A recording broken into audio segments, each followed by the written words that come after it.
STN के खास मुलाकात कार्यक्रम में आप सभी दर्शकों का स्वागत है। इसी श्रृंखला में आज हमारे साथ शिक्षा विभाग में प्रशासनिक अधिकारी रहे व रंगकर्मी उमेश जोशी जी। उमेश जोशी जी बहुमुखी प्रतिभा की धनी है। शिक्षा के क्षेत्र में भी इनके कई नवाचार भी हैं और साथ ही रंग कर्म के रूप में तो इनकी अलग पहचान देखने को मिलती है। आज इनसे इनके जीवन परिचय से लेकर और इस विधा के बारे में हम इनसे बात करेंगे। आइए बात करते हैं उमेश जोशी जी से।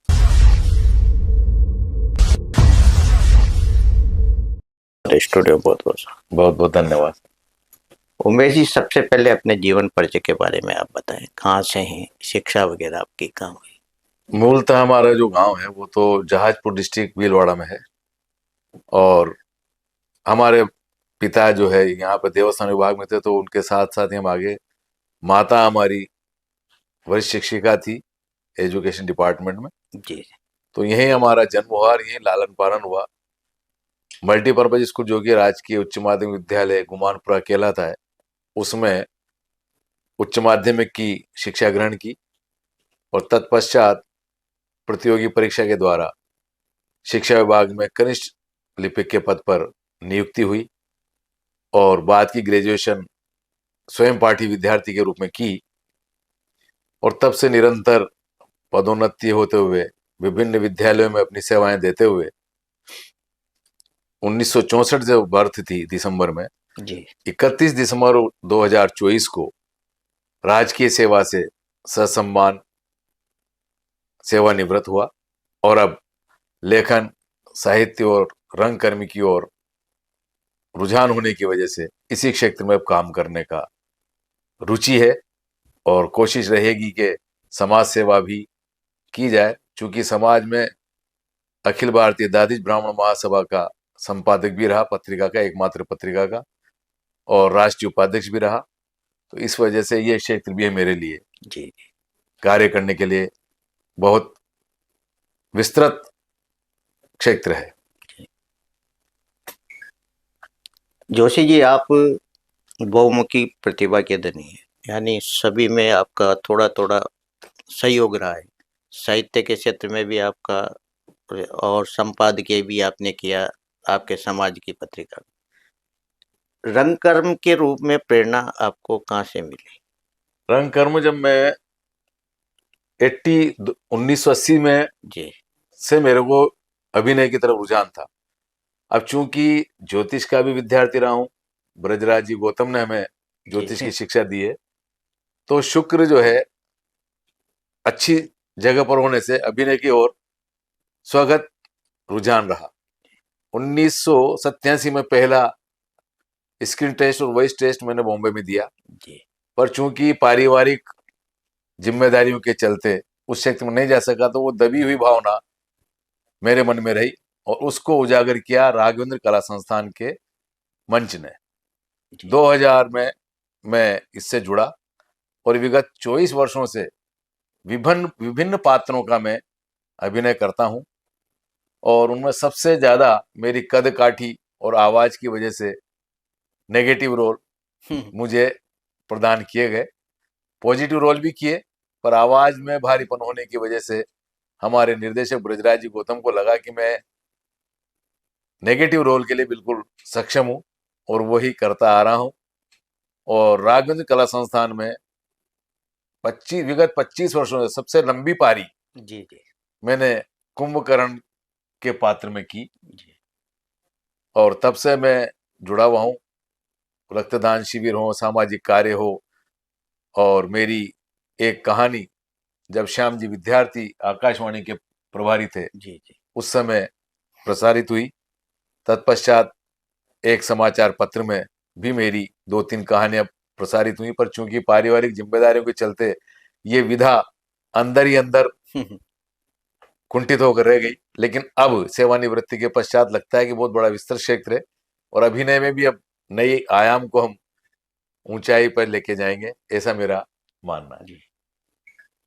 आप बता रहे जोशी जी की यानी बचपन से ही अभिनय का रुझान था, मुंबई तक आप अपना ऑडिशन देने गए।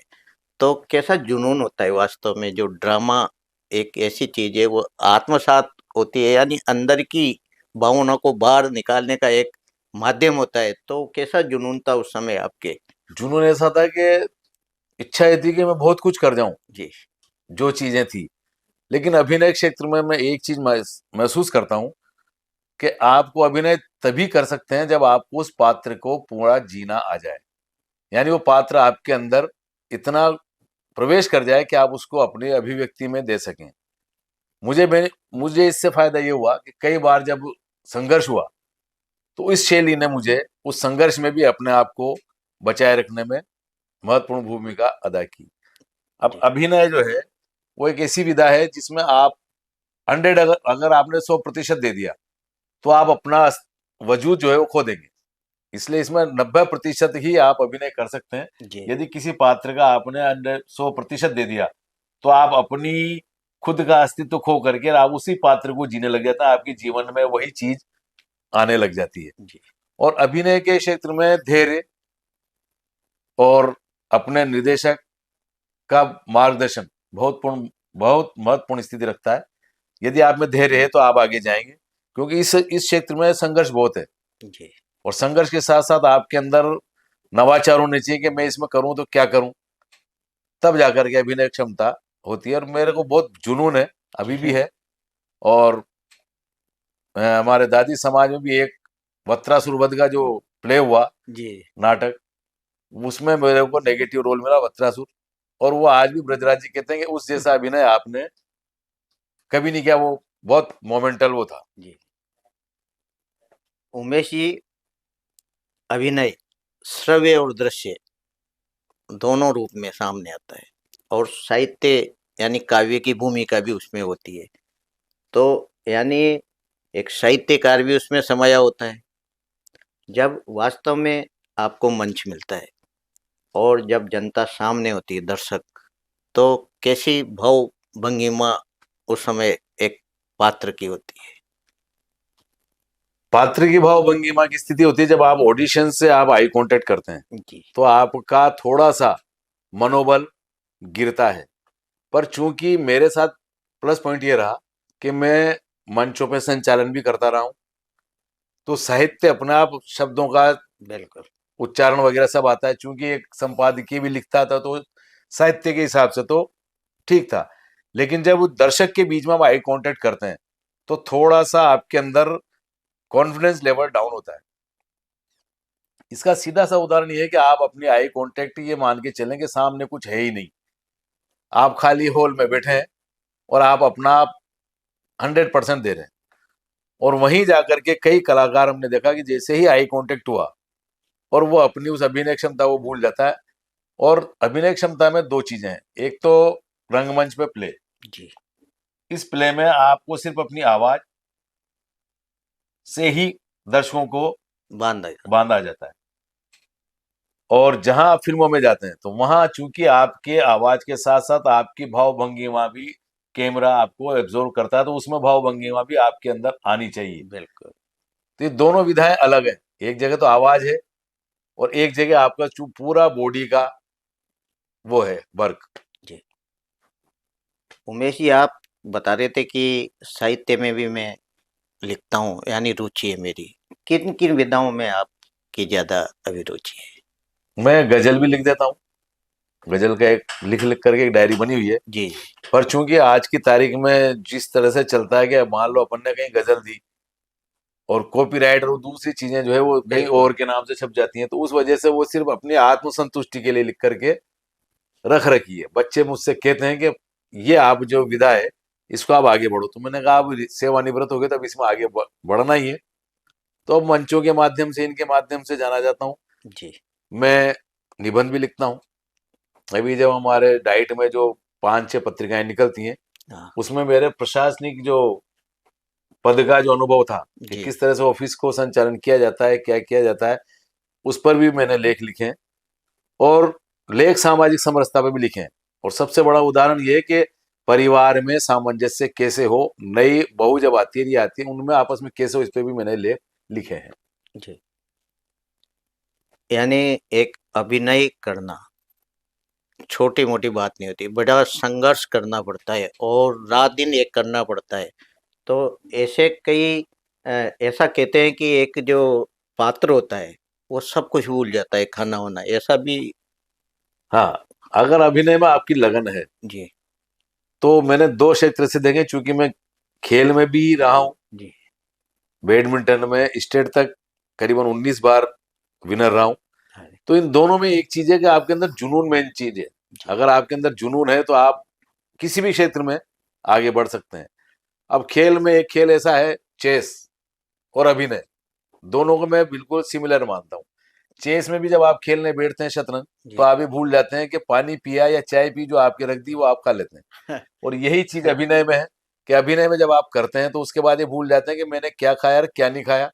वहां सिर्फ एक जुनून होता है कि मुझे अभिनय करना है। और अभिनय एक बार में नहीं आता, अभिनय के लिए एक बड़ी कड़ी तपस्या करनी पड़ती है। धीरे धीरे धीरे जब आप होते हैं परिपक्व, आप पुराने फिल्मी कलाकारों को देख लो जिन्होंने शुरुआत बड़ी छोटी छोटी भूमिकाओं से की, लेकिन अंत में बहुत सफलता की उन्होंने ऊंचाइयां छू। जी उसका यही है कि आप जितना संघर्ष करेंगे, जितना आप इसमें जाएंगे, उतना ही आपको लाभ होगा। जी। उमेश जी, आप ने देखा होगा कि नाटकों से ही फिल्मों में गए हैं। ऐसे ऐसे मतलब जो पात्र हैं जिनका आज वास्तव में पूरी दुनिया जानती है उन्हें, जैसे गिरीश कर्नाड हुए, नसरुद्दीन शाह हुए, तो वह भी आप ही की बिरादरी से निकले हुए थे। यानी रंगमंच भी एक अच्छा माध्यम हो सकता है आपके हिसाब से। मेरा ये मानना है कि रंगमंच जो है वो आपकी आत्मसंतुष्टि का बहुत बड़ा साधन है। जी आप उसमें बहुत कुछ कर सकते हैं। और रंगमंच से जो कलाकार फिल्मों में जाते हैं, उनकी अभिनय क्षमता एक अलग होती है। अब आप नवाजुद्दीन सिद्दीकी देख लो, आप नाना पाटेकर देख लो, ये वो लोग हैं जिन्होंने रंगमंच में बहुत कुछ किया है। जैसे आपने बताया गिरीश जी कर्नाड है, नसरुद्दीन शाह है, ये वो कलाकार थे जिनको किसी भी भूमिका में आप दे दो तो ये उसमें पूरा का पूरा ऐसा लगता ही नहीं था कि इस भूमिका के लिए नहीं है। और कॉमर्शियल फिल्मों में एक दिक्कत है, ये है कि आपके वो सिर्फ फिल्मों के माध्यम से आपके अभिनय क्षमता उसमें कम होती है, आपका जो एडिटर जो होते हैं वो बिल्कुल। आपको बढ़ा देते हैं। लेकिन अभिनय क्षमता अगर आना है तो रंगमंच के माध्यम से आती है। और रंगमंच के माध्यम से आने वाले अभिनय वास्तव में बरसों तक याद किए जाते हैं। बिल्कुल उमेश जी, आपने अपने अभिनय का प्रदर्शन राघवेंद्र कला संस्थान से में दिखाया। आपके जो डायरेक्टर हैं ब्रिजराज जी, कितना महत्व देते हैं नाटक कलाकारों को? नाटक के कलाकारों को सबसे ज्यादा महत्व देते हैं क्योंकि उन्हें याद है कि लीड रोल जो है जी उनमें जो रंगमंच से या नाटक से आने वाले हैं वो अपनी आवाज और अपने अभिनय से उसको जीवंत कर देते हैं। तो वो उनको महत्वपूर्ण भूमिकाएं उन्हीं को देते हैं जो अधिकतर नाटकों में या जिनके अंदर एक कैपेसिटी होती है। लेकिन एक बहुत बड़ी चीज है कि मैंने राघवेंद्र कला संस्थान ही क्यों चुनी, जी जी जबकि और भी संस्था है। राघवेंद्र कला संस्थान में एक बहुत अच्छा पारिवारिक माहौल है। वहां हम एक दूसरे को आगे बढ़ाने के लिए, प्रमोट करने के लिए एक दूसरे को सहायता देते हैं। और ये चीज ही मुझे वहां लगा कि हाँ, यहाँ एक पारिवारिक माहौल है, यहाँ हम अपनी अभिनय प्रतिभा बिना किसी दबाव के अभिव्यक्त कर सकते हैं। जी। वर्षों से राघवेंद्र कला संस्थान कोटा में रामलीला करती है ये, और शायद ये राजस्थान की पहली संस्था है जो सभी जगह रामलीला करके है। और आज हाड़ौती का तो एक प्रमुख स्थान है सही राघवेंद्र कला। जब रामलीला करते हैं तो आज का जो आधुनिक युग है, यानी घर बैठ के सब चीजें देख लो, मोबाइल पे देख लो, जब आप मंच पे दर्शक भी को भी बांधे रखते हो और दर्शक भी होते हैं, तो ऐसी क्या मतलब कड़ी जुड़ी होती है आप जैसे पात्रों में, ताकि दर्शक देखने भी आते हैं? रामलीला, रासलीला जो भी होती है उसमें पात्र का, जो पात्र वो जी रहा है, जी उस पात्र का उसमें समावेश मेरा ये मानना है कि अधिकतर जब मैंने शुरुआत की तो मैंने पाया कि जब मैं किसी पात्र की वेशभूषा में और मेकअप में आता हूं तो मुझे ऐसा लगता है कि 60% वो पात्र मेरे अंदर ऑटोमेटिकली अंदर प्रवेश कर गया जी। और वो चीज हम अभिव्यक्ति में बहुत कुछ इजीली कर सकते हैं। उमेश जी, आप वर्षों से इस संस्थान से जुड़े हुए हैं। जब आपकी बुलंद आवाज और कुंभकर्ण का जो दृश्य होता होगा, यानी सब भूल जाते हैं क्योंकि रात दिन उस मेहनत और रटे रटाए डायलॉग है। कोई डायलॉग हो दर्शकों को सुनाए। कुंभकर्ण का एक बहुत ही महत्वपूर्ण डायलॉग था जब वो रावण को समझाता है, जी। तात दशानन, आपने जगत जननी माता जानकी का हरण करने जैसा दुष्कृत्य करके अब आप मुझसे क्या चाहते हैं? अब भी समय शेष है तात, प्रभु श्री राम की शरण में चले जाओ। इसमें तुम्हारा और इस पूरे राक्षस कुल का मान निहित है और राक्षस कुल का नाश होने से बच सकता है।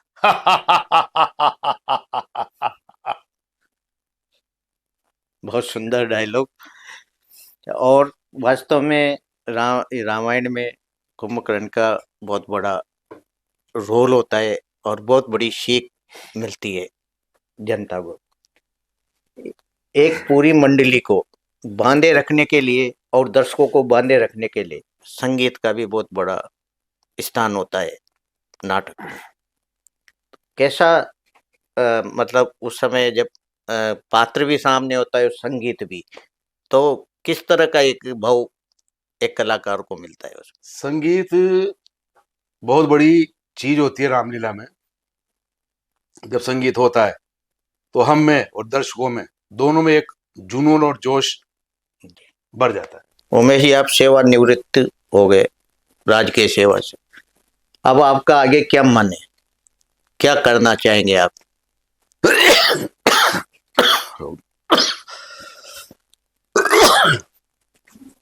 आगे मन यही है कि साहित्य और समाज सेवा में जितना हो सकेगा उतना वर्क किया जाएगा। उमेश जी, आपने कहानियां भी लिखी और कहानी आकाशवाणी वगैरह में भी आपके प्रसारण हुआ। जब प्रथम बार कोई चीज अपन कोई अपना लेखन जब श्रव्य या दृश्य के रूप में जाता है तो कैसा आनंद मिलता है मन को? जब मेरी पहली कहानी प्रसारित हुई उसका मुझे मिला था 75 रुपए मात्र। लेकिन वो 75 मुझे आज की तारीख में 75 लाख के बराबर महसूस हुआ, क्योंकि पहली मेरी किसी अभिव्यक्ति को किसी जगह से प्रसारण हुआ था और आज भी उस 75,000 रुपए का जो मुझे चेक दिया गया था, उस 75 रुपए का जो चेक दिया गया था वो मैंने 75,000 तत्कालीन और 75 लाख अभी का समझते हुए बाकायदा उसका फोटो लेकर के और रखा हुआ है। और वो मुझे आत्मबल देता है कि मैं वास्तव में रचनाएं लिखूं और आगे इस क्षेत्र में बढ़ूं। जी। उमेश जी, आप साहित्य में आपकी गहरी अभिरुचि है, तो क्या सेवानिवृत्ति के बाद कोई पुस्तक के रूप में पाठकों के सामने अपनी रचनाएं, कहानियां, जो भी निबंध है उनको लघु कथाएं लाना चाहेंगे ताकि समाज को एक सही दिशा मिले?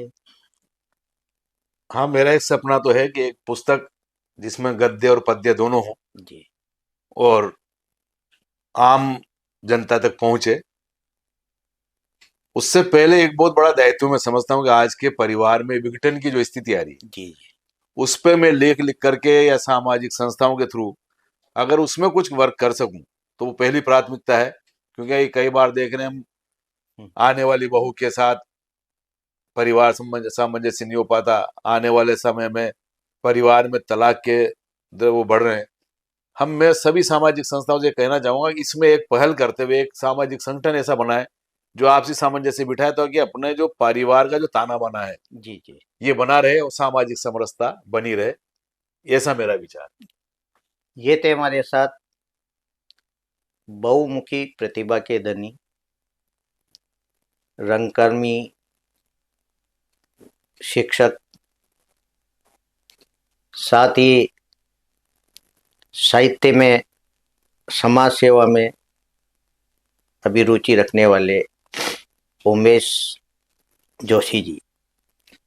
राघवेंद्र कला संस्थान की रामलीला में इन्हें कुंभकर्ण की पात्र के रूप में देखा जा सकता है। आवाज बुलंद है और इनके जो डायरेक्टर हैं इन्हें वर्षों से इस रोल के साथ अन्य रोल भी देते हैं और दर्शकों तक ये अपना पात्र अभिनय पहुंचाते हैं। आज ये हमारे बुलावे पर हमारे स्टूडियो पधारे। नमस्कार। नमस्कार, धन्यवाद साहब, आपने बुलाया उसके लिए बहुत बहुत धन्यवाद।